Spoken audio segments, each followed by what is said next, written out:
Good morning and welcome to Morning Java, brought to you by our friends at Get Go Cafe and Market, where the coffee, you've had it. Yes. It's real. Real espresso beans, real Italian espresso machine.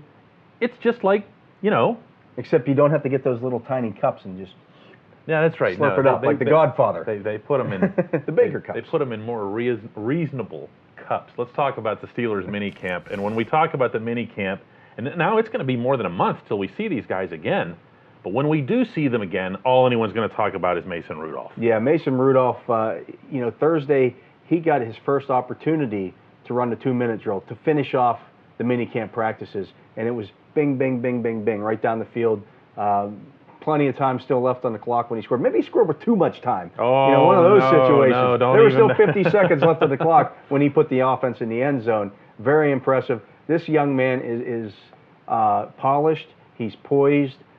This was the first time he had the microphone in his, or the speaker in his ear. So he had Randy Fiechner talking to him, leading him through the process, and it was seamless. Now, the one thing that you and I have heard more than anything else about Mason Rudolph from players at the player level is his presence in the huddle.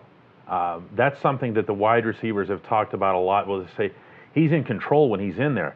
You kind of gather that from him, too, just in the way he conducts himself, the way he speaks, even to us. Yeah, and he told me, he said, look, the best way to command the huddle is to know what you're doing, know what you're talking about. If you don't know what you're doing and don't know what you're talking about, they're all going to realize. They're all going to realize.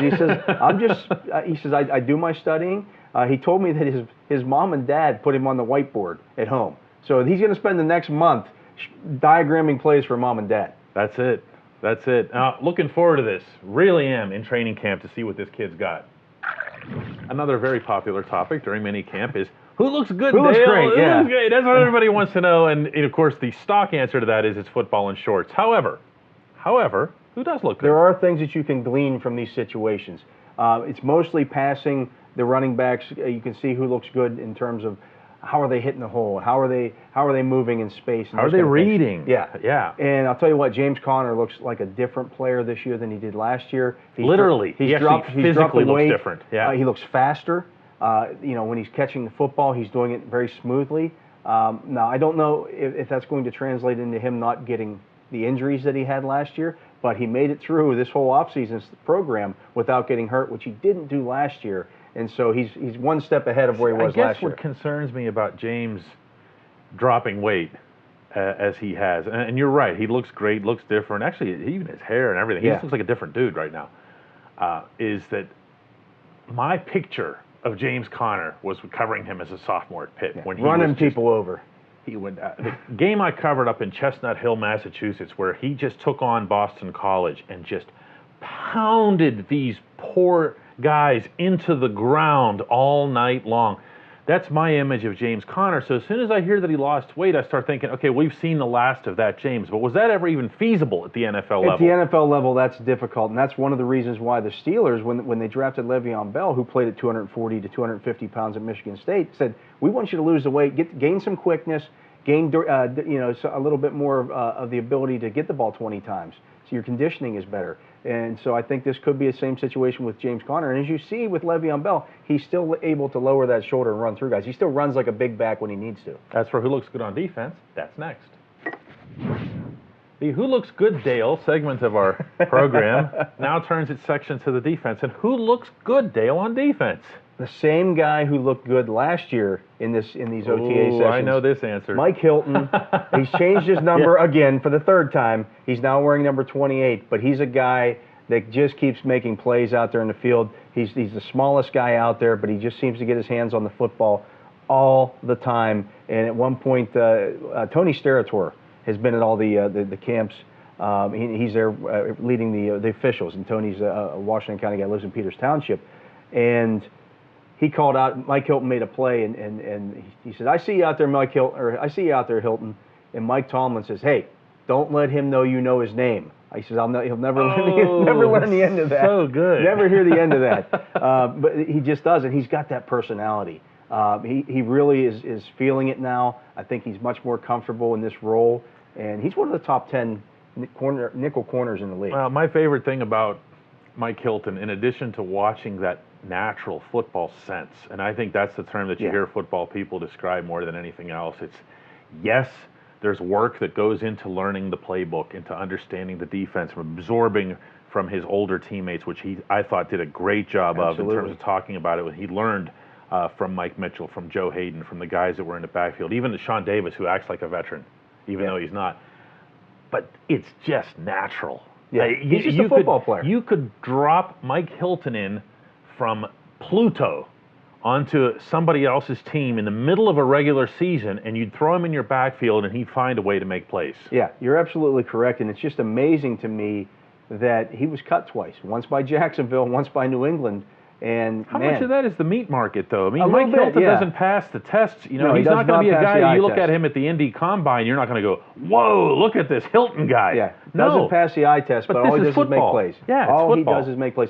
You know, the where other does he guy fit in, though? He's still going to be the nickel corner, and they'll come up with some packages for him, and you know, he's still going to be that guy who's on the field 70 to 80% of the time, depending on how much nickel and dime they play, and he's just his timing on blitz is impeccable. And he can get lost out there. One other thing I noticed today, after everybody else had left the field, everybody else is gone, and they're getting ready to leave town, they're getting ready to get out of here, and I hear the sled popping, and I look over, it's T.J. Watt, working the sled one last time before he heads back to Wisconsin. You can't say enough about that either. No, absolutely not.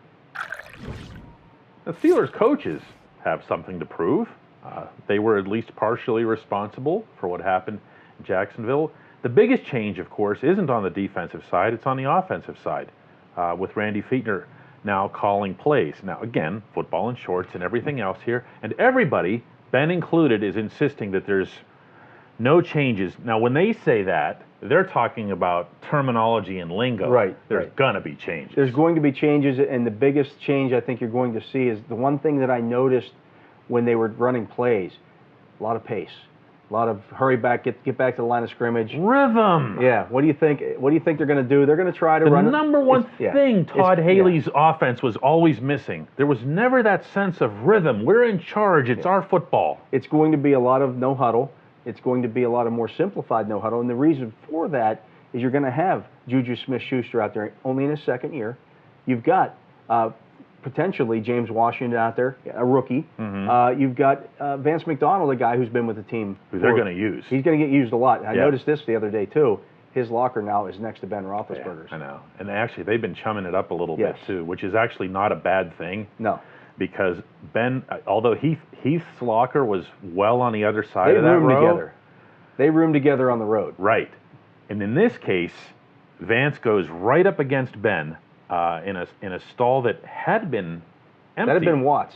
Yeah. That had been T.J. Watts. They put T.J. Watt there as a rookie. They put T.J. Watt there between Ben and Marcus Gilbert. Right. Yeah. Okay. And now Vance McDonald is there, and I'm telling you, just watching the two of them and how they're I actually had walked over to them at one point during the course of the week and kind of politely interrupted their conversation to get a couple of words with Ben.